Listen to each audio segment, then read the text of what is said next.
سوچو اگر دنیا کی سو کول محبتوں کی وجہ سے اللہ نے تمہیں اپنی محبت سے محروم کر دیا، سوچو اگر ان گناہوں اور ان غفلتوں اور اس چھپن چھپائی والی زندگی کی وجہ سے اگر میں اور تم اللہ کی عبادتوں سے محروم ہو گئے، کیا ویلیو بچے گی ہماری، کیا اوقات رہ جائے گی ہماری؟ آخرت میں جب ایک آواز لگے گی وَامْتَازُوا الْيَوْمَ أَيُّهَا الْمُجْرِمُونَ کہ آج مجرم لوگ ایک طرف ہو جاؤ، وہ لوگ جو اپنے نفس کی مان کر چلے، وہ لوگ جو اللہ رب العزت کے احکامات کو جھٹلاتے رہے، ٹھکراتے رہے، اللہ بلاتا رہا اور یہ لوگ موج مستیوں کی طرف جاتے رہے، آج سائیڈ پہ ہو جاؤ، ایک طرف ہو جاؤ۔ جن لوگوں نے تنہائیوں میں گناہ کیے، جن لوگوں نے دنیا کے سامنے گناہ کیے اور گناہ کرنے کے بعد معافی تک نہیں مانگی، الٹا دوستوں میں شیئر کیا، اس کو پراؤڈ کیا اپنے گناہوں پر، جن لوگوں نے اللہ کے ساتھ شرک کیا، جن لوگوں نے اللہ کو اگنور کیا، جن لوگوں نے اللہ کو ویلیوز نہیں دی، جو لوگ اللہ کو جان بوجھ کر بھول گئے، ایسے مجرم لوگ ایک سائیڈ پہ ہو جاؤ۔ ذرا سا امیجن کر لو کہ اگر میں اور آپ ان بدعمالیوں کی وجہ سے اور اللہ کو بار بار اگنور کرنے کی وجہ سے اگر ان لوگوں میں شامل ہو گئے، کھڑے ہو گئے، کیسے نظریں ملائیں گے اس رب سے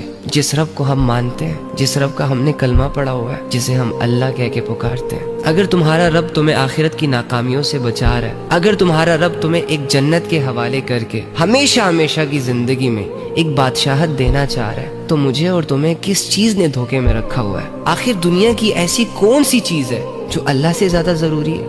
مجھے گنہگار ثابت کرنے کی زحمت نہ کیجیے، کیا کیا قبول کرنا ہے فقط اتنا بتا دیجیے۔ اکثر لوگ نا آپ کے اچھے ہونے کے باوجود، آپ کے لوئل ہونے کے باوجود، آپ کے پاس ایک ہیرے جیسا صاف ستھرا دل ہوتا ہے جس میں کسی کی نفرت، کسی کو نقصان پہنچانے کے ارادے نہیں پائے جاتے، لیکن لوگ اپنی کم علمی کی وجہ سے آپ پر الزام لگاتے چلے جاتے ہیں، آپ کو برا بھلا کہتے چلے جاتے ہیں۔ کوئی آپ سے دشمنی نکالنے کے چکروں میں ہوتا ہے تو کسی کو آپ سے حسد ہوتا ہے، تو کوئی ناسمجھی میں کوئی ایسی بات کر دیتا ہے جس سے آپ یہ سوچنے پہ مجبور ہو جاتے ہیں، اپنے آپ کو کمپیئر کرنا شروع ہو جاتے ہیں کہ ہے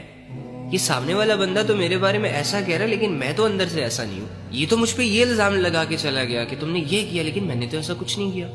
ان کی نظروں میں کتنا برا انسان ہوں۔ لیکن جب آپ اپنے اندر غور کرتے ہو تو آپ کو اپنا آپ ٹھیک لگ رہا ہوتا ہے، معصوم لگ رہا ہوتا ہے۔ ارے میری سیدھی سادی بہن، بھولے بھالے بھائی، لوگوں کو کیا دکھتا ہے؟ جو تمہاری ریالٹی ہے اسے تمہارے علاوہ کون جانتا ہے؟ تم اگر برے ہو تو دنیا تمہیں اچھا کہہ سکتی ہے لیکن تم اپنے آپ کو اچھا سمجھ نہیں سکتے، اور اگر تم اچھے ہو تو دنیا تمہیں برا کہہ سکتی ہے لیکن تم اپنے آپ کو برا سمجھ نہیں سکتے۔ تو جب تمہیں پتہ ہے کہ تم اچھے ہو، جب تمہیں پتہ ہے کہ تم کلیئر ہو، جب تمہیں پتہ ہے کہ یہ الزام جو مجھ پر لوگ لگا کے جا رہے ہیں میرا ان میں کوئی ہاتھ نہیں ہے، تو پھر اپنے اندر ہی اندر خود سے جنگ کرنے میں کیوں مصروف ہو جاتے ہو؟ ریلیکس کیوں نہیں رہتے اور یہاں وہاں کی باتوں کو کیوں سٹریس بناتے ہو؟ اپنی ریالٹی کے ساتھ اگر تم خوش ہو اور لوگوں کو وہ سمجھ نہیں آ رہی تو یہ لوگوں کی غلطی ہے نا۔ الزام لگانے والے، بہتان لگانے والے، برا بھلا کہنے والے، اگر مجھے اور آپ کو باوجود اس کے کہ ہمارے دل میں کوئی گندگی نہیں ہے، ہم کسی کا برا نہیں چاہتے، لیکن انہیں یہ لگ رہا ہوتا ہے کہ نہیں یہ تو بڑے نوسر باز ہیں، یہ تو بڑے غلط لوگ ہیں، یہ ان کی غلطی ہے کہ انہیں ایسا لگ رہا ہے۔ تو پھر یا تو اپنا آپ اگر تم پروف کروا سکتے ہو تو پروف کروانے کی طرف جاؤ، اور اگر پروف نہیں کروا سکتے تو اندر ہی اندر سے یہ سوچنا بند کر دیا کرو اس نے ایسا کیوں کہا، اس نے ویسا کیوں کہا، یہ کیوں ہو رہا ہے، وہ کیوں ہو رہا ہے، ہو رہا ہے تو ہو رہا ہے بھائی، دنیا میں بہت کچھ ہو رہا ہے، یہ بھی ہو رہا ہے، ہونے دو، آگے بڑھو۔ بس اتنا کہو نا لوگوں کو کہ مجھے گنہگار سمجھنے کی